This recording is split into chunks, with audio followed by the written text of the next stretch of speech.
Hi, my name's Steve and welcome to the Seaside Allotment channel. Now, I grow a lot of lettuces and I particularly grow a lot over winter, and that's because we're self-sufficient in lettuce in our family and we eat a lot of lettuce. I think I eat one a day.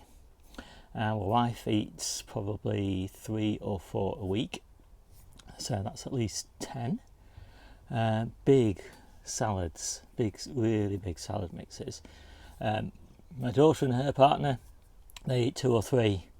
Next door neighbour eats a couple, and some other family members eat probably another 5 between them, something like that. So that is a lot of lettuces that we need to grow, and that's particularly a challenge in the depths of winter. So right now we have an abundance of lettuce, and come mid-January we have just enough to scrape through. In fact, sometimes, occasionally, we actually have to give the beds a rest in the middle of January, and maybe 1 or 2 weeks we don't even harvest any lettuces. But hopefully this year that won't be the case. And because we eat a lot of salads, I'm kind of muddling up my salads and my lettuces here, but because we eat a lot of salads, we grow a very wide variety of leafy greens to go in those salads. So what I'm going to do today is I'm going to show you around the different varieties of lettuces that we grow in winter. I'll give you the pros and cons of them, and then I'll show you some of the other salad leaves that we add to those lettuce mixes, because we like a mixture of textures. So we like some sort of soft and some crunchy, and we like a mix of colours, and we like a mix of kind of the mild and spicier tastes. Now also into those salad mixes in winter we'll probably add some radishes and some spring onions, but then we're kind of running out a little bit. Now in summer, wow, our salad mixes are amazing, but that's another subject of another video. So yeah, I'll show you around varieties, etc, etc. So the basis of all of our salad mixes in winter is Grenoble Red, and this is a bed of little plants that are not yet ready for harvest, but we've got a lovely big bed of these in the polytunnel, and we've got quite a few beds outside.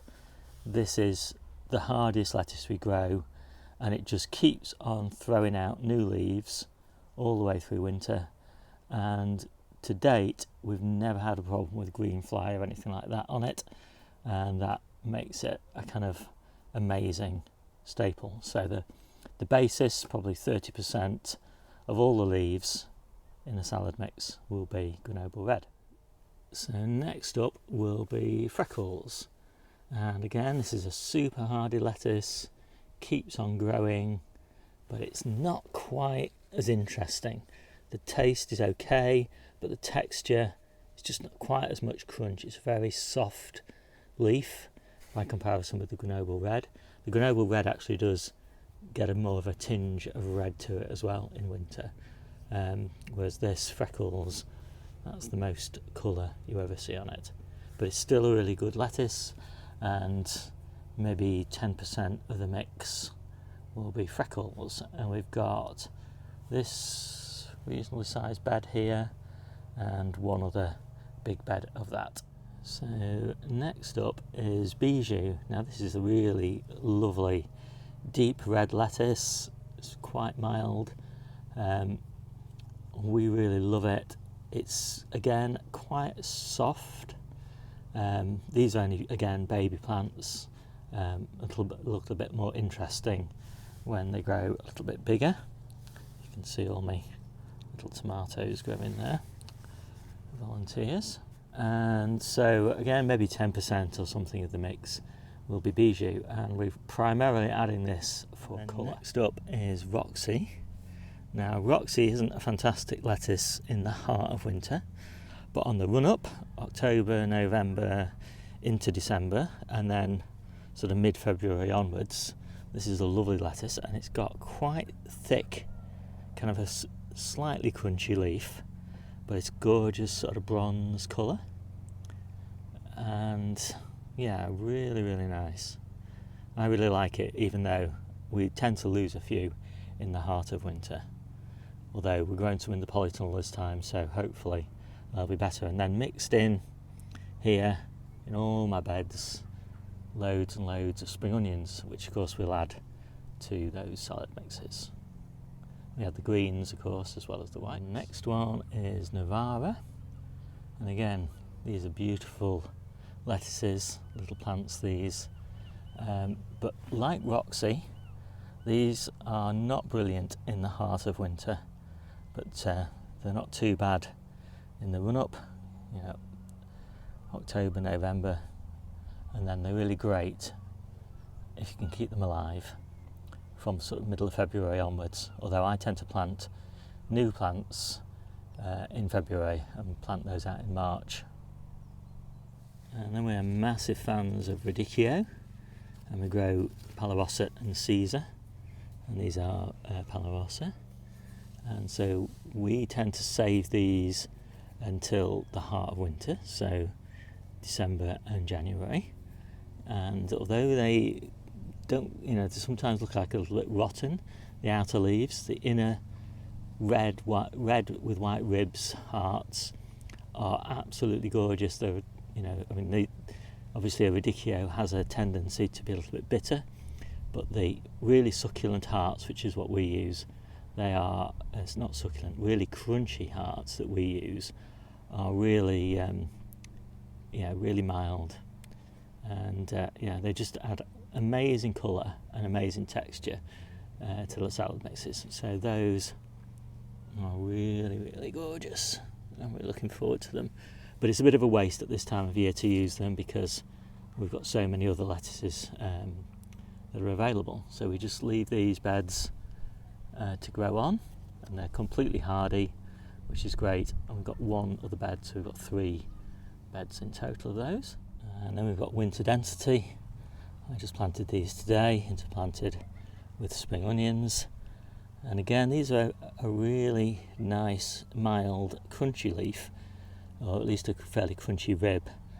And so these will be ready in sort of December time. And we'll probably harvest all of these. We won't just pick the leaves.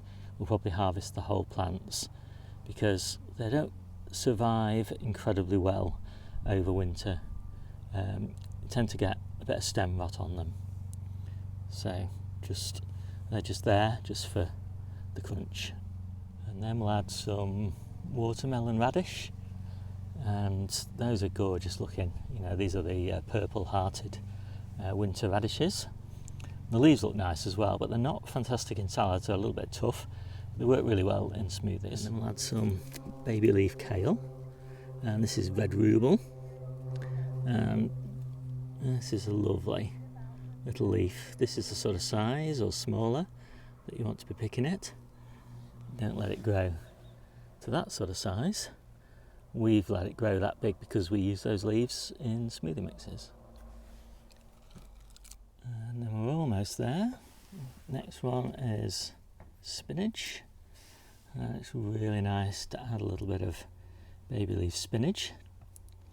Absolutely gorgeous. Maybe 5% because the leaf colour isn't that interesting. The red rhubarb, by the way, we probably, again, it's just a sprinkle of those, just for a little bit of colour and texture. And then a little bit of salad rocket. We only have a little bit in the polytunnel because it's so hardy outside. We've got a couple of beds outside as well. And then last but not least, we'll just add some French breakfast radish or cherry belle or something like that, scarlet globe. And we'll probably keep those going up until about December time, and then we start eating those into the March, April time. And then finally we've got the baby carrots, and these are absolutely gorgeous. Get a bit of frost on these and they're just super delicious in the winter salads. So we've got quite a few containers full of those, planted in kind of September time, and they'll be ready for winter. So here's a few tips on growing them. So you've got to manage the plants. So often at this time of year, something like this, which is winter marvel, which is a lovely soft butterhead kind of lettuce, which we'll probably harvest heads of in the middle of winter because it's quite hardy. But so we'll grow these as a hearting lettuce, and yeah. But what you've got to do is you've got to take any leaf that's not of edible quality off.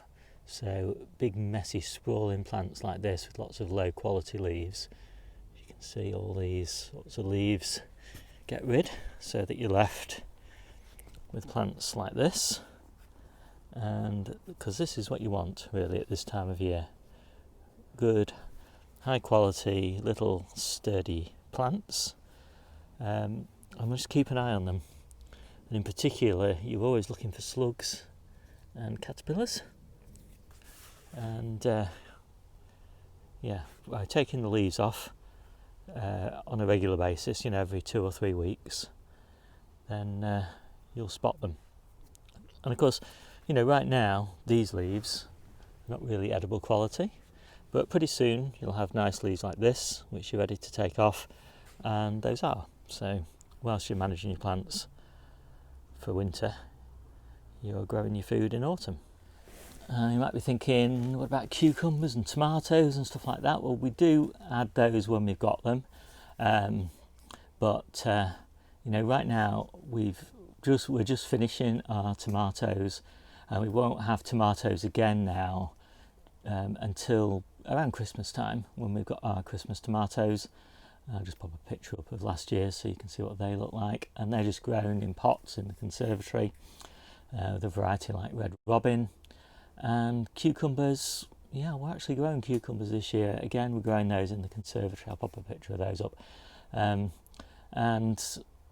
So we add cucumbers, but generally just me and Debbie get the cucumbers and the tomatoes, because it's a bit hard to get a plentiful supply of those through the middle of winter.